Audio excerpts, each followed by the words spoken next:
Ladies and gentlemen, her.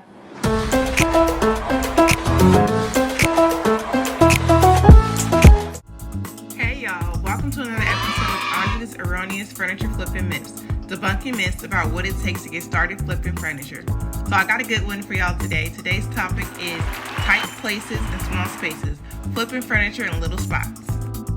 Okay, so the myth that I often hear is that I have a small space, so I can't flip furniture. I have to wait till I can accommodate flipping somewhere else. Actually, I bet you do have a space where you can flip your furniture. Alright, let me tell y'all a good old story. So here's a little bit of my origin story. So I actually got started flipping furniture when I was in college because I needed the side hustle, because anyone that's gone to college knows that college is expensive and it takes a whole lot of coins to get through. And I did in 2020. Congratulations to me. But back to the story. So in my old small little dorm room, I actually used to flip furniture. So I used to flip small items like mirrors. And for example, I would take a mirror that looks like this. It's pretty basic, but it will get the job done. And I would embellish it and make it look like this right here. So I definitely would glam it up, and I'd flip this, put it on Facebook Marketplace. Speaking of Facebook Marketplace, go check out last week's video where I talk about places to flip your furniture.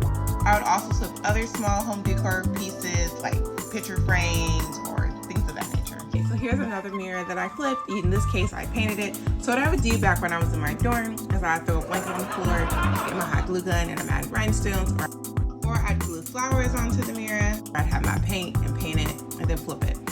And then eventually I upgraded to a blender in my apartment, and then I started flipping in my living room. So what I used to do, take a tarp, throw it on the floor, grab my paint, I'm sanding, priming, doing all the nine that I do. And guess what? What am I still doing today? Flipping in my 700 square foot apartment. And y'all know, based on my first video, I'm still limited to what I can fit in my Nissan Versa, but I'll make it work. Y'all pray for me though, because I'm hustling hard so that I can eventually get me an office suite where I can accommodate flipping larger items like armoires and bigger dresser, things like that, so I can tap into where the bigger money is. But from dyeing furniture, reupholstering, sanding, priming, painting, flipping out hardware, I do it all in my living room. Tarp on the ground and I make it work. And to my husband's disdain, move all the furniture out the way. I'm blessed to have a hardwood floor, so I'm able to accommodate cleaning up any messes. I take pieces apart, as y'all seen on my Instagram, in my living room. And then I also deliver and pick up in that Nissan that I showed y'all in the first video. This flip right here was done in a mobile home, so don't let small spaces limit you. You see this chair, cleaned and dyed it and turned it into this right here in my living room. Sanded, filled those scuffs, and painted and changed out that hardware and made this beautiful piece right here in my living room. And this piece, you could actually see my handy dandy blue tarp in my living room, and I'm getting ready to prepare this piece and turn it into this modern beauty right here. This whole beautiful project took place at my dining room table. Sanding, scuffing, painting, priming, adding the locks. I still have the paint in my living room, but that whole project was in my little apartment.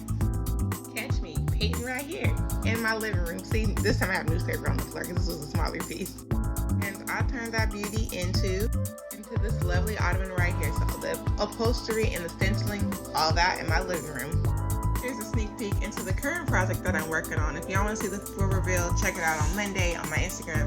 But there's my handy dandy blue tarp on the living room floor, and in this piece right here, I'm priming it, preparing it so it can be painted.